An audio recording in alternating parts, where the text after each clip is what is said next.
നമസ്കാരം, മലയാളത്തിലേക്ക് സ്വാഗതം. ഓഹരി വിപണിയിൽ സ്വയം ഒരു അനാലിസിസ് നടത്തുക എന്നത് ഏതൊരു സാധാരണ നിക്ഷേപകനും വലിയൊരു വെല്ലുവിളിയാണ്. അതുകൊണ്ട് തന്നെ നമ്മൾ എളുപ്പ വഴിയായി ആശ്രയിക്കുന്നത് ബ്രോക്കറേജ് റിപ്പോർട്ടുകളെയാണ്.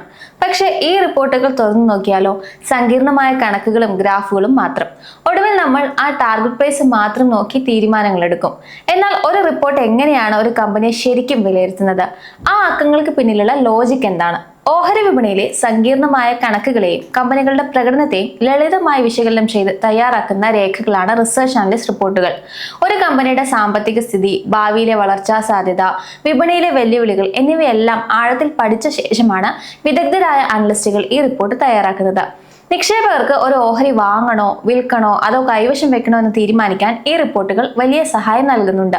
വെറും ഊഹാപോഹങ്ങളുടെ അടിസ്ഥാനത്തിൽ പണം നിക്ഷേപിക്കുന്നതിന് പകരം കൃത്യമായ ഡാറ്റയുടെയും ലോജിക്കിന്റെയും അടിസ്ഥാനത്തിൽ തീരുമാനമെടുക്കാൻ ഇത് നിക്ഷേപകരെ പ്രാപ്തരാക്കുന്നു. കമ്പനിയുടെ ലാഭവിഹിതം, കടബാധ്യതകൾ, മാനേജ്മെന്റ് തീരുമാനങ്ങൾ എന്നിവയെല്ലാം ഒരു റിസർച്ച് റിപ്പോർട്ടിലൂടെ നമുക്ക് പെട്ടെന്ന് മനസ്സിലാക്കാൻ സാധിക്കും. വിപണിയിലെ വമ്പൻ നിക്ഷേപകർ മുതൽ സാധാരണക്കാർ വരെ തങ്ങളുടെ പോർട്ട്ഫോളിയോ കരുത്തുറ്റതാക്കാൻ ഇത്തരം റിപ്പോർട്ടുകളെ ആശ്രയിക്കാറുണ്ട്. അത്തരത്തിൽ ബ്രോക്കറേജുകളുടെ റിപ്പോർട്ടുകൾ ഡീകോഡ് ചെയ്യുന്ന സങ്കീർണമായ റിപ്പോർട്ടുകളെ ലളിതമായി മനസ്സിലാക്കാൻ പറ്റുന്ന ഒരു സീരീസ് നമ്മൾ അവതരിപ്പിക്കുകയാണ്. ഇന്ന് അതിന്റെ ഭാഗമായി HDFC സെക്യൂരിറ്റീസ് ഏപ്രിൽ 6 തയ്യാറാക്കിയ റിപ്പോർട്ടാണ് ഡീകോഡ് ചെയ്യുന്നത്. ബ്രോക്കറേജ് റിപ്പോർട്ടിൽ സിർമ STSന് ബൈ റേറ്റിംഗ് നൽകിയിട്ടുണ്ട്. അതിന് അവർ നൽകുന്ന കാരണങ്ങൾ നമുക്ക് മനസ്സിലാക്കാം. ഇന്ത്യയിലെ ഇലക്ട്രോണിക്സ് മാനുഫാക്ചറിംഗ് സർവീസസ് രംഗത്തെ പ്രമുഖ കമ്പനികളിലൊന്നാണ് Syrma STS. PCBA, box build സൊല്യൂഷനുകൾ, RFID അധിഷ്ഠിത ഉൽപ്പന്നങ്ങൾ എന്നിവയാണ് കമ്പനിയുടെ പ്രധാന പ്രവർത്തന മേഖലകൾ. 2020 സാമ്പത്തിക വർഷത്തിൽ 900 കോടി രൂപയായിരുന്ന കമ്പനിയുടെ വരുമാനം 2025 3800 കോടി രൂപയായി വർദ്ധിച്ചിട്ടുണ്ട്.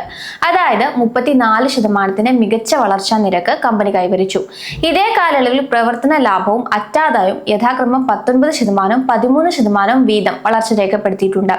എന്നാൽ കുറഞ്ഞ ലാഭവിഹിതമുള്ള കൺസ്യൂമർ സെഗ്മെന്റിലെ വിഹിതം 36% വർദ്ധിച്ചതോടെ EBITDA മാർജിൻ 15.8% നിന്ന് 8.5% കുറഞ്ഞു.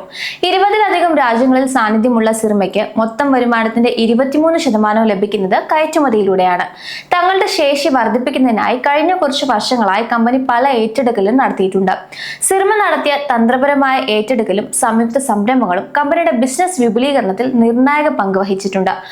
പെർഫെക്റ്റ് ID ഏറ്റെടുത്തതിലൂടെ RFID മേഖലയിൽ കരുത്താർജിച്ച കമ്പനി സിർമ ജോഹരി മെഡ്ടെക്കിലൂടെ മെഡിക്കൽ ഉപകരണ നിർമ്മാണ രംഗത്തേക്കും പ്രവേശിച്ചിട്ടുണ്ട്. ഇറ്റലി ആസ്ഥാനമായ എലിമാസ്റ്ററുമായി ചേർന്നുള്ള പ്രവർത്തനം റെയിൽവേ, ഇൻഡസ്ട്രിയൽ, മെഡിക്കൽ, ഇലക്ട്രോണിക്സ് മേഖലകളിൽ വലിയ വളർച്ചാ സാധ്യതകൾ തുറന്നു നൽകിയിട്ടുണ്ട്.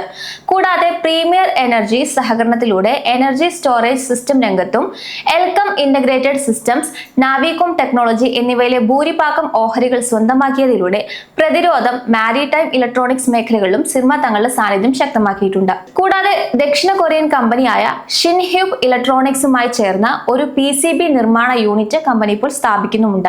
ഏകദേശം 1500 കോടി രൂപ മുതൽ മുടക്കുള്ള ഈ പദ്ധതി 2030 ഘട്ടം ഘട്ടമായി പൂർത്തിയാകും. ഇതിന്റെ ഒന്നാം ഘട്ടം 2026 ഡിസംബറിൽ കമ്മീഷൻ ചെയ്യുമെന്നാണ് പ്രതീക്ഷിക്കുന്നത്.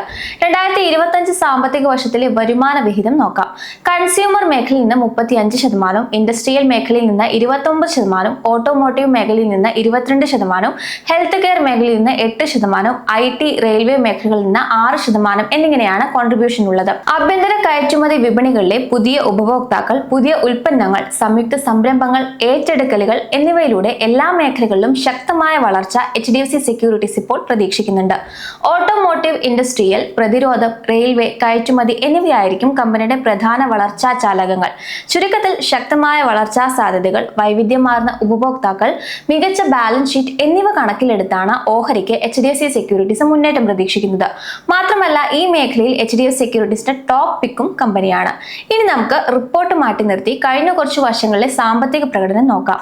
സിർമ മികച്ച വളർച്ച തന്നെയാണ് കാഴ്ചവെച്ചിരിക്കുന്നത്. 2020 സാമ്പത്തിക വർഷത്തിൽ 900 കോടി രൂപയായിരുന്ന വരുമാനം 2025 3800 കോടി രൂപയായി, അതായത് 4 ഇരട്ടിയായിട്ട് വർദ്ധിച്ചിട്ടുണ്ട്.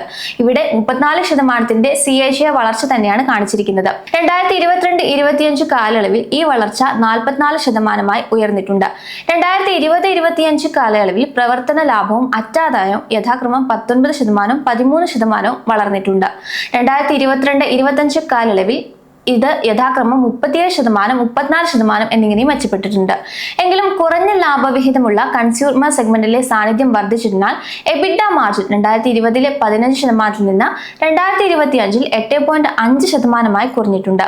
സിർമ SGS ടെക്നോളജിയുടെ മറ്റ് വിവരങ്ങൾ പരിശോധിക്കുമ്പോൾ 15,722 കോടി രൂപ മാർക്കറ്റ് ക്യാപ്പുള്ള ഒരു മിഡ് ക്യാപ് കമ്പനിയാണെന്ന് കാണാം. നിലവിൽ 815 രൂപ വിലയുള്ള ഓഹരി കഴിഞ്ഞ ഒരു വർഷത്തിനിടയിൽ 421 മുതൽ 910 വരെ ഉയർച്ച താഴ്ചകൾ രേഖപ്പെടുത്തിയിട്ടുണ്ട്. കമ്പനിയുടെ PE റേഷ്യോ 55.3 ടൈംസ് ആണ്. ഇത് ഇൻഡസ്ട്രി PEയേക്കാൾ കൂടുതലായതിനാൽ ഓഹരി വില അല്പം പ്രീമിയത്തിലാണ് എന്ന് തന്നെ പറയാം. എങ്കിലും കഴിഞ്ഞ 5 വർഷത്തിനിടയിൽ 34.4% സെയിൽസ് ഗ്രോത്തും 12.2% ലാഭവർദ്ധനവും കൈവരിക്കാൻ കമ്പനിക്ക് സാധിച്ചിട്ടുണ്ട്. സാമ്പത്തിക സുരക്ഷിതത്വത്തിന്റെ കാര്യത്തിൽ കമ്പനിയുടെ ഡെപ്റ്റ് ടു ഇക്വിറ്റി റേഷ്യോ 0.12 മാത്രമാണ്. അതായത് 332 കോടി രൂപ കടബാധ്യതയുള്ള കമ്പനിക്ക് കടം തിരിച്ചടയ്ക്കാനുള്ള ഇൻട്രസ്റ്റ് കവറേജ് റേഷ്യോ കൂടുതലാണ്. കമ്പനിയുടെ റിട്ടേൺ ഓൺ ഇക്വിറ്റി 9.45%-വും റിട്ടേൺ ഓൺ ക്യാപിറ്റൽ എംപ്ലോയ്ഡ് 11.7%-വുമാണ്. പ്രൊമോട്ടർമാർക്ക് കമ്പനിയിൽ 42.7% ഓഹരി പങ്കാളിത്തമാണുള്ളത്. കഴിഞ്ഞ 3 വർഷത്തിനിടയിൽ 42% റിട്ടേൺ നൽകിയ ഈ ഓഹരിയുടെ ബുക്ക് വാല്യൂ 146 രൂപയാണ്. നിക്ഷേപകർക്ക് 0.19% ഡിവിഡൻഡ് ഈൽഡും ഈ കമ്പനി നൽകിയിട്ടുണ്ട്. ഈ വിവരങ്ങൾ വിലയിരുത്തുമ്പോൾ നിങ്ങൾക്ക് എന്താണ് തോന്നുന്നത്? ബ്രോക്കറേജ് പ്രതീക്ഷിക്കുന്ന പോലെ ഒരു മുന്നേറ്റം ഓഹരിയിൽ ഉണ്ടാകാനുള്ള പൊട്ടൻഷ്യൽ കമ്പനിക്കുണ്ടോ? ഒരു കാര്യം കൂടി ഓർമ്മിപ്പിക്കുകയാണ്, ബ്രോക്കറേജ് റിപ്പോർട്ട് വ്യക്തമാക്കുക മാത്രമാണ് നമ്മൾ ഇവിടെ ചെയ്തത്. ഇതൊരിക്കലും ഒരു റെക്കമെൻഡേഷനായി സ്വീകരിക്കരുത്. എഡ്യൂക്കേഷണൽ പർപ്പസായി മാത്രം കാണുക. ബ്രോക്കറേജിന്റെ അനുമാനത്തിന് നിങ്ങൾ യോജിക്കുന്നുണ്ടോ എന്ന് താഴെ കമന്റ് ചെയ്യുക.